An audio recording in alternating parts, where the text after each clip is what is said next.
Hoy vamos a meternos de lleno en uno de los rompecabezas más interesantes y, la verdad, más confusos de las Escrituras. El papel de la ley de Dios. ¿Sigue vigente o es cosa del pasado? Vamos a ver que la respuesta no es tan simple y quizás hasta nos sorprenda.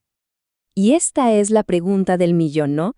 Porque el problema es que, por un lado, leemos pasajes que dicen que ya no estamos bajo la ley, pero por otro, se nos asegura que es algo permanente. Es una contradicción, o al menos lo parece, y ha generado debates por siglos. Bueno, para poder descifrar este misterio, primero hay que poner los cimientos. O sea, ¿cuál era el objetivo original de la ley? No era solo un montón de reglas puestas al azar. Tenía funciones súper específicas y muy profundas. Si analizamos bien las Escrituras, podemos ver que la ley tenía por lo menos 4 propósitos clave.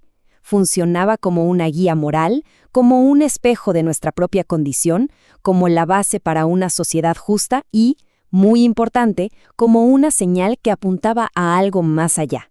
Vamos a revisar cada uno de estos puntos. Primero que nada, la ley establece un estándar.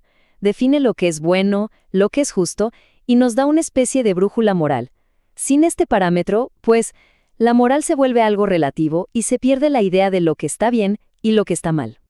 De hecho, fíjense cómo la describe el salmista, no como una carga, sino como algo perfecto y fiel, una fuente de sabiduría.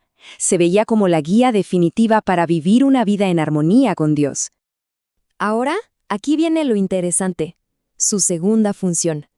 La ley actúa como un espejo. Al mostrarnos un estándar tan alto, inevitablemente nos deja ver nuestras propias fallas, nuestra incapacidad para cumplirlo todo a la perfección. El punto es que la ley en sí no es pecaminosa. Al contrario, es tan santa que, al compararla con la conducta humana, expone nuestra verdadera condición. Como decía el apóstol Pablo, sin la ley ni siquiera sabríamos qué es el pecado. Pero la ley no era solo para la relación de uno con Dios, era fundamental para la vida en comunidad. Su tercer propósito era establecer normas de trato justo, promoviendo la justicia y la compasión entre la gente. Y aquí está el corazón del asunto. El propio Jesús resumió toda la ley en 2 principios bien sencillos: amar a Dios y amar al prójimo. Esto nos muestra que la esencia de la ley no son los rituales, sino el amor como base de toda justicia verdadera. Y esto nos lleva directo al cuarto y último propósito, que une todo lo demás. Al mostrarnos que no podemos cumplir la ley perfectamente por nosotros mismos, la ley, en cierto modo, nos empuja a buscar una solución fuera de nuestros propios esfuerzos, la gracia de Dios. Esto es clave. La ley nunca fue diseñada para ser la solución final, para salvarnos. Su propósito no era dar vida, sino diagnosticar el problema, el pecado, para que la fe pudiera ser la respuesta. Muy bien, con esa base ya más clara, regresemos al conflicto central. Ahora podemos entender por qué los textos del Nuevo Testamento pueden sonar tan confusos a primera vista.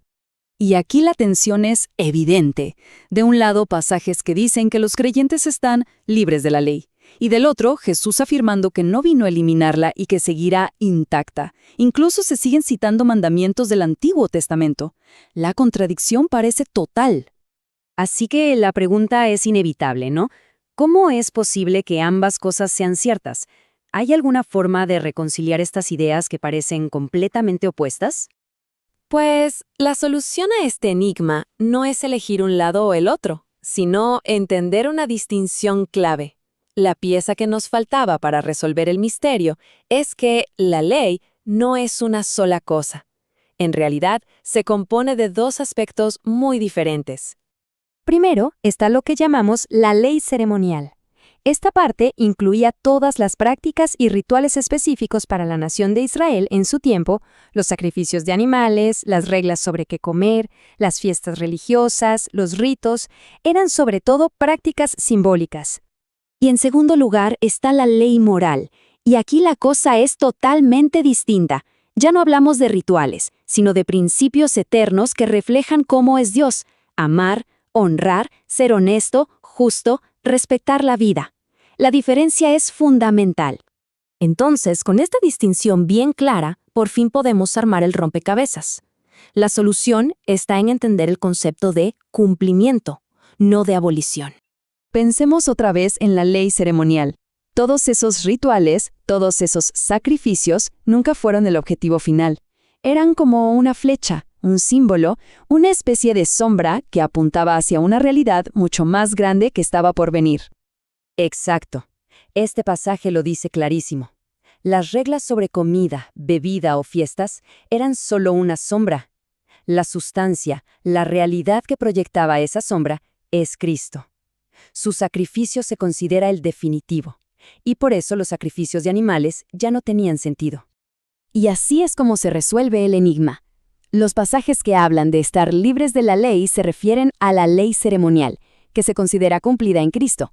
Y los pasajes que afirman que la ley es permanente se refieren a la ley moral, que como refleja el carácter de Dios, es eterna.